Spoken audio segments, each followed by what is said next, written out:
Hi guys, this is Joe here from Rufio, bringing you a new deck profile. Slightly different format to what we would normally do. Unfortunately, we had some technical issues with my phone and doing some recording, so I had actually recorded a physical version of this deck profile.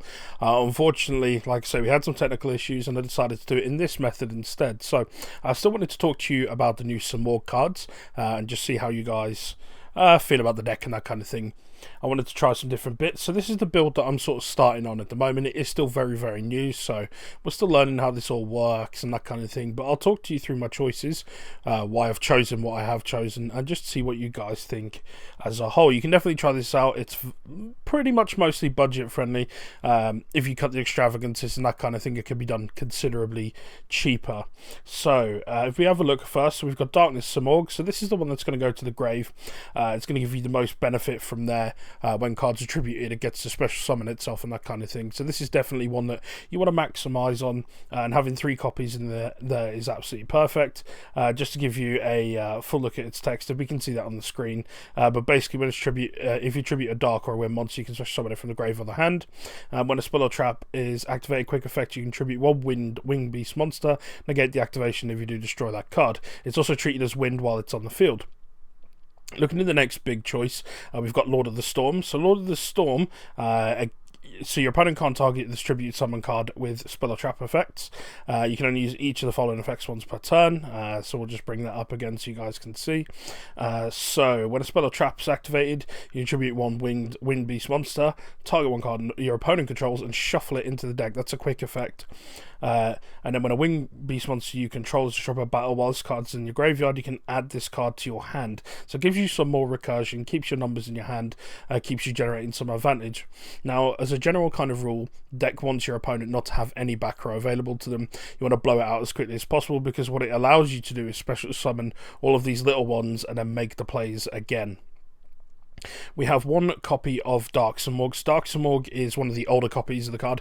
It's from, I can't remember, is it Striker Neo something? It's a really old set in Secret Rare, but there was actually a super rare printing which was done later on, so that may be worth picking up if you want to keep this budget friendly. But while it's face up on the field, it's also a wind attribute as well as dark. You can banish 1 dark monster and 1 wind monster from your graveyard, special summon it from your hand. You can banish 1 dark monster and 1 wind monster from your hand and special summon it from your graveyard. Your opponent cannot set any cards on the field. Now that's really significant, because that's essentially what you want to do. You want to stop your opponent playing any back row, with the exception of things like, you know, continuous spells and traps, which you can't do much about. This will cover most ground for you. It'll stop your opponent just setting cards just to block you from being able to make plays, because that's often what people will try and do. We then move on to the smaller versions of the bird. So these all have the same effect, where if your opponent doesn't control any back row, you can just special summon these from the grave, which is just dumb. It does lock you into winged beast monsters for the rest of the turn, I believe. Just wing beast, or is it wind as well? Yeah, just wing beast. Sorry. So each one has a different effect, but they all share that particular effect. But this one, when it's normal summoned, you can target 1 card in your opponent's spell and trap side and return it to the hand. Bird of Endings. So this one, when it's normal summoned, you can send 1 Simorgh card from your deck to the graveyard. So it acts a bit like an Armageddon Knight, and usually you're going to just dump your Darkness Simorgh. You then have Bird of Summoning. So Bird of Summoning will allow...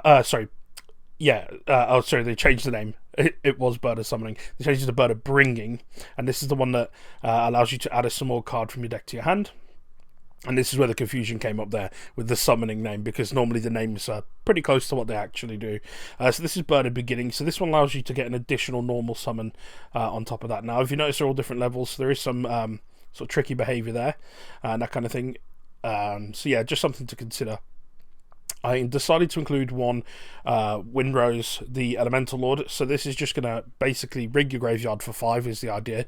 You get to special summon it, and then you get to Harpy's Feather Dust to your opponent's back row. And then, of course, that will allow you to continue to go on and set up, put yourself in a position where you can special summon a bunch of these, tribute something off, and then just flood the field and just basically try and push for an OTK. And that's generally what we're doing with this deck. We're going to try and go second, build up as much advantage as possible, and just try and crush our opponents as quickly as possible. You don't want to get into the grind game with this. There isn't so much there to help you do that, so you want to just go for that sort of tactic to just push through. We do have three copies of Ash Blossom and Joyous Spring. This could basically be any hand trap you like. I just think that Ash is just the most diverse, so it makes the most sense to include this. We have one Simorgh Onslaught, or Simorgh Arrival as it's known on this. I believe these are just OCG translations, so the names may be wrong. But basically, you can discard a Winged Beast monster and add two Simorgh monsters with different attributes from your deck to your hand. It also has a secondary effect, but I'll cover that in a moment. But basically, you can banish it from the grave and reduce monsters of the same name as one that you reveal their level by 1. So basically it means they're 1 tribute instead of 2. This has a similar effect at the end, but this particular one, Simorgh Repulsion, discard 1 Winged Beast monster, return all cards in your opponent's spell and trap zones to the hand. So this is like a giant Trunade, which is really, really helpful.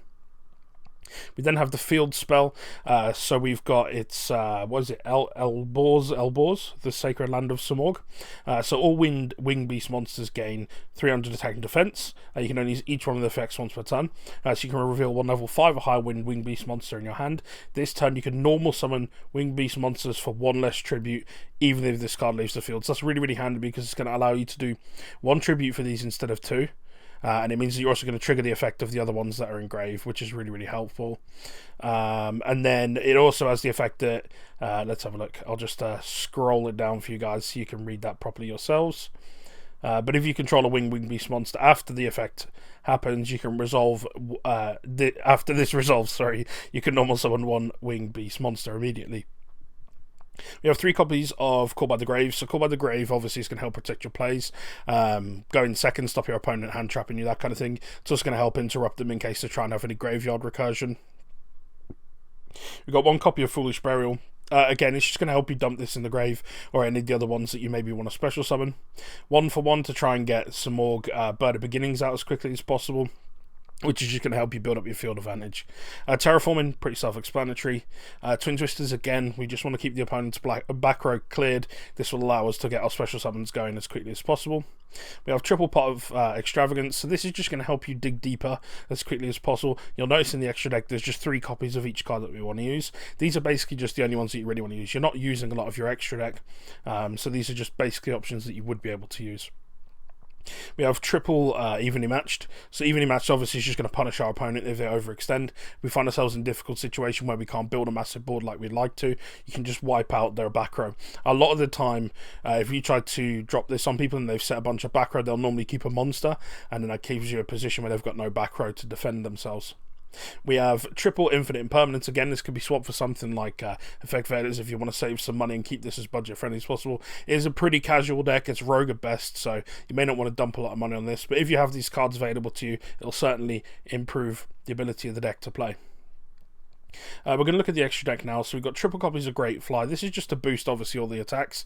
If you do flood the field a little bit, you can actually just get these out as quickly as possible. We've got Win the Wind Charmer. So this is the new one, of course, pretty self-explanatory. It's going to help you special summon some bits and bobs, and yeah, go from there. We have triple copies of Haraz Velga. I don't know how you pronounce that. Anyway, so basically the effect of this is that it needs 2+ wind monsters. Gains 2400 attack while your opponent has no monsters in the graveyard. Quick effect. So this is really good if you're forced to go first, and you can put stuff back into their deck and just keep it at 4800. But otherwise, it's pretty much useless. We have triple copies of the Sky Prison here. You can make this with 2 of your Simorghs. This is going to help lock your opponent out of their graveyard, and it's also going to boost your attacks. And then we have Hope Harbinger, which is just going to help you have a negate, particularly if you're forced to go first, but going second, it's also perfectly good. It is a pretty big body on board. And that is it for the deck profile, guys. Hopefully this has helped you get some ideas of how you might want to run your own copy of the deck. Like I say, the core is incredibly cheap, so I would definitely recommend picking it up. You can certainly try your own versions of this. You can run it without the extravagances and any of the more pricey cards here, and just have fun with it. It is a really fun deck to play with. When it goes off, it's really good. It's just unfortunately not consistent enough, and quite a lot of the time it does just lose to your opponent set in a back row, so you can kind of see where that can be a problem. You kind of just have to work with it as best you can and try and clear them up. Again, thank you very much for checking in, guys. Hope you've enjoyed the video. If you haven't already, be sure to subscribe. If there are any deck profiles that you would like to see, certainly drop comments down below and let me know what you want to see. I will see you in the next one. I'm afraid that's all we have time for in this video. If by chance you haven't had enough of listening to me waffle at you through a video about a children's card game, you can follow me on Facebook and Twitter. The links are on the screen, or if you're feeling really lazy, you can click the links in the description. While you're at it, don't forget to hit that subscribe button so you don't miss out on future content too. It'll make me smile, I promise. And who can ask for more than that? Thanks for watching, see you in the next one.